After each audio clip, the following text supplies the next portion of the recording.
Hi everybody. I'm here with my Make Do Palm Sunday palm. It's a fern that I pressed and dried last late fall, just before it was really becoming winter and before all the ferns died back. So if you've got one, um, maybe this can be sort of a bit of a meditation tool as we're listening this morning to the Passion Gospel. So I think what's going to happen, in this sort of unfolding game of make it up as you go along, um, given that this is the reading for Palm Sunday or the Sunday of the Passion, it's such a rare opportunity to hear so much of our story in such a long segment. And this is why we typically break it up and have, four different speakers reading different parts as we go, because it's long. So I think then afterwards I'll send out the link to another video and have more of a reflection for Sunday morning. So you can do this all at once. You can do this Saturday night, Sunday morning. You can do this however makes sense for you. But I thought it was important for us to have an opportunity to listen. So with that, if you need to, pause the video. It'll still be here. Get yourself coffee or whatever you need and enjoy this ancient practice of telling and hearing the stories. And we'll begin.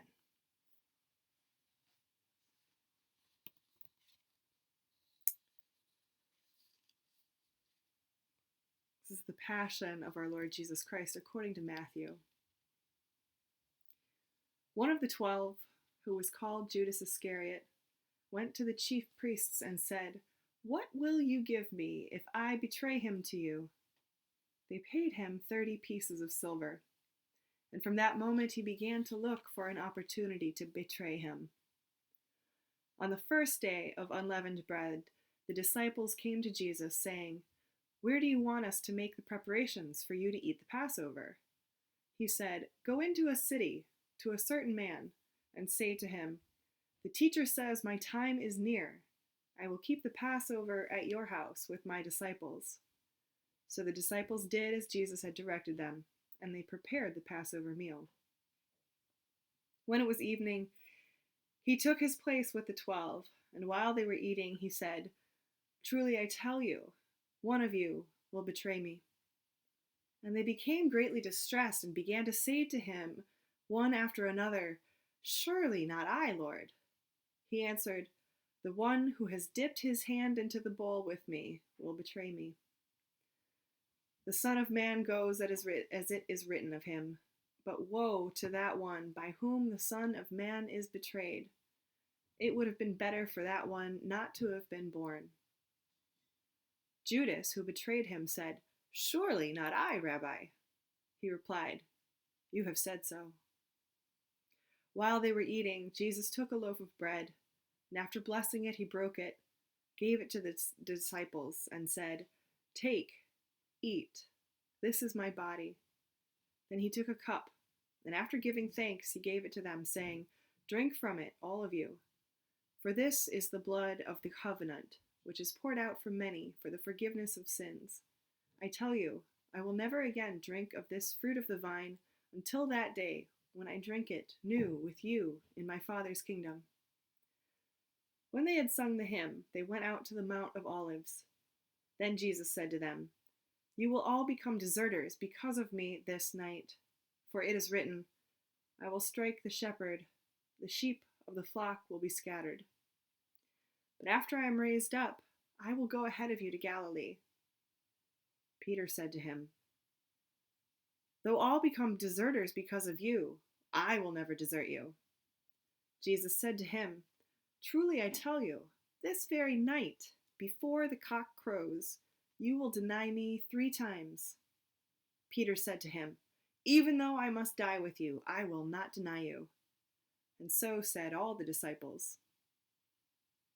Then Jesus went with them to a place called Gethsemane, and he said to his disciples, "Sit here while I go over there and pray."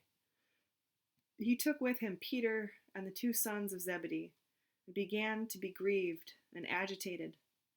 Then he said to them, I am deeply grieved, even to death. Remain here and stay awake with me." And going a little farther, he threw himself on the ground and prayed, "My Father, if it is possible, let this cup pass from me.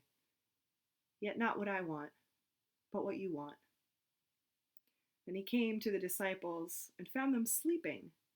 And he said to Peter, "So, could you not stay awake with me 1 hour? Stay awake and pray that you may not come into the time of trial. The spirit indeed is willing, but the flesh is weak." Again he went away for the second time and prayed, "My Father, if this cannot pass unless I drink it, your will be done." Again he came and found them sleeping, for their eyes were heavy. So leaving them again, he went away and prayed for the third time, saying the same words.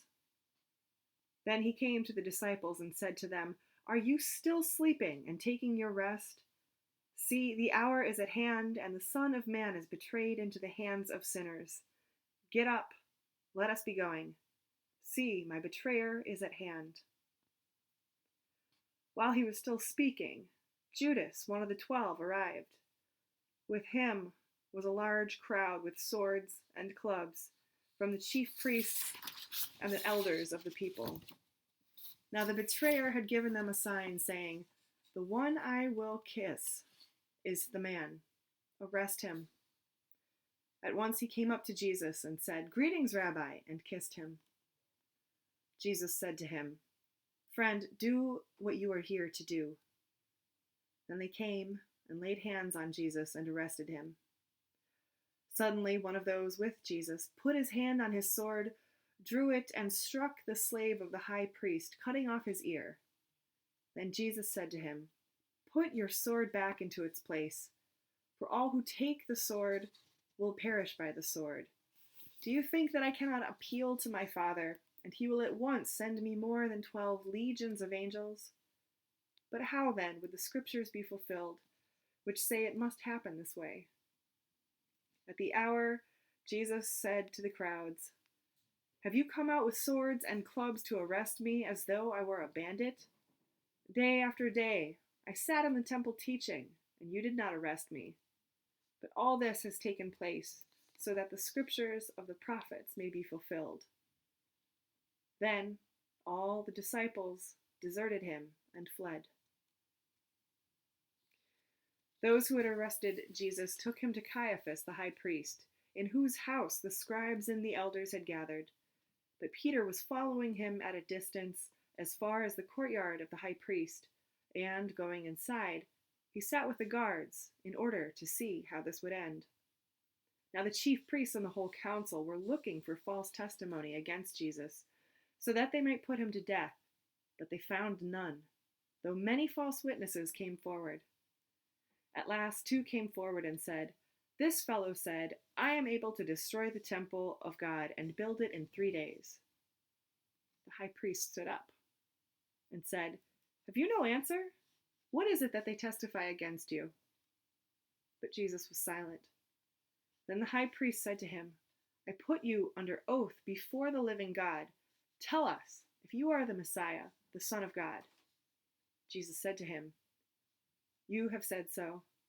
But I tell you, from now on you will see the Son of Man seated at the right hand of power and coming on the clouds of heavens." Then the high priest tore his clothes and said, "He has blasphemed. Why do we still need witnesses? You have now heard his blasphemy. What is your verdict?" They answered, "He deserves death." Then they spat in his face and struck him. And some slapped him, saying, "Prophesy to us, you Messiah. Who is it that struck you?" Now Peter was sitting outside in the courtyard. A servant girl came to him and said, "You also were with Jesus the Galilean." But he denied it before all of them, saying, "I do not know what you are talking about." When he went out to the porch, another servant girl saw him, and she said to the bystanders, "This man was with Jesus of Nazareth." Again he denied it with an oath, "I do not know the man." After a little while the bystanders came up and said to Peter, "Certainly you are also one of them, for your accent betrays you." Then he began to curse, and he swore an oath, "I do not know the man." At that moment, the cock crowed. Then Peter remembered what Jesus had said, "Before the cock crows, you will deny me 3 times." And he went out and wept bitterly. When morning came, all the chief priests and the elders of the people conferred together against Jesus in order to bring about his death. They bound him, led him away, and handed him over to Pilate the governor. When Judas, his betrayer, saw that Jesus was condemned, he repented and brought back the 30 pieces of silver to the chief priests and the elders. He said, "I have sinned by betraying innocent blood." But they said, "What is that to us? See to it yourself." Throwing down the pieces of silver in the temple, he departed, and he went and hanged himself. But the chief priests, taking the pieces of silver, said, "It is not lawful to put them into the treasury, since they are blood money." After conferring together, they used them to buy the potter's field as a place to bury foreigners. For this reason, that field has been called the Field of Blood to this day. Then was fulfilled what had been spoken through the prophet Jeremiah. And they took the 30 pieces of silver, the price of the one on whom a price had been set, on whom some of the people of Israel had set a price, and they gave them for the potter's field, as the Lord commanded me. Now Jesus stood before the governor, and when the governor asked him, "Are you the king of the Jews?" Jesus said, "You say so." But when he was accused by the chief priests and elders, he did not answer. Then Pilate said to him, "Do you not hear how many accusations they make against you?" But he gave him no answer, not even to a single charge, so that the governor was greatly amazed. Now at the festival, the governor was accustomed to release a prisoner for the crowd, anyone whom they wanted. At that time they had a notorious prisoner called Jesus Barabbas. For after they had gathered, Pilate said to them, "Whom do you want me to release for you, Jesus Barabbas or Jesus who is called the Messiah?" For he realized that it was out of jealousy that they had handed him over. While he was sitting on the judgment seat, his wife sent word to him, "Have nothing to do with that innocent man, for today I have suffered a great deal because of a dream about him." Now the chief priests and the elders persuaded the crowds to ask for Barabbas and to have Jesus killed. The governor again said to them, "Which of the 2 do you want me to release for you?" And they said, "Barabbas." Pilate said to them, "Then what should I do with Jesus who is called the Messiah?" All of them said, "Let him be crucified." Then he asked, "Why? What evil has he done?" But they shouted all the more, "Let him be crucified." So when Pilate saw that he could do nothing, but rather that a riot was beginning, he took some water and washed his hands before the crowd, saying, "I am innocent of this man's blood. See to it yourselves." Then the people as a whole answered, "His blood be on us and on our children." So he released Barabbas for them, and after flogging Jesus, he handed him over to be crucified. Then the soldiers of the governor took Jesus into the governor's headquarters, and they gathered the whole cohort around him. They stripped him and put a scarlet robe around him, on him, and after twisting some thorns into a crown, they put it on his head. They put a reed in his right hand and knelt before him and mocked him, saying, "All hail, King of the Jews!" They spat on him and took the reed and struck him on the head. After mocking him, they stripped him of the robe and put his own clothes on him. Then they led him away to crucify him. As they went out, they came upon a man from Cyrene named Simon. They compelled this man to carry his cross. And when they came to a place called Golgotha, which means place of the skull, they offered him wine to drink mixed with gall. But when he tasted it, he would not drink it. And when they had crucified him, they divided his clothes among themselves by casting lots. Then they sat down there and kept watch over him. Over his head they put the charge against him, which read, "This is Jesus, the King of the Jews." Then 2 bandits were crucified with him, one on his right and one on his left. Those who passed by derided him, shaking their heads and saying, "You who would destroy the temple and build it in 3 days, save yourself. If you are the Son of God, come down from the cross." In the same way, the chief priests also, along with the scribes and elders, were mocking him, saying, "He saved others, he cannot save himself. He is the King of Israel. Let him come down from the cross now, and we will believe in him. He trusts in God. Let God deliver him now, if he wants to, for he said, 'I am God's son.'" The bandits who were crucified with him also taunted him in the same way. From noon on, darkness came over the whole land until 3 in the afternoon. And about 3 o'clock, Jesus cried with a loud voice, "Eli, Eli, lama sabachthani?" That is, my God, why have you forsaken me?" When some of the bystanders heard it, they said, "This man is calling for Elijah." At once, one of them ran and got a sponge, filled it with sour wine, put it on a stick, and gave it to him to drink. But the others said, "Wait, let us see whether Elijah will come to save him." Then Jesus cried again with a loud voice and breathed his last.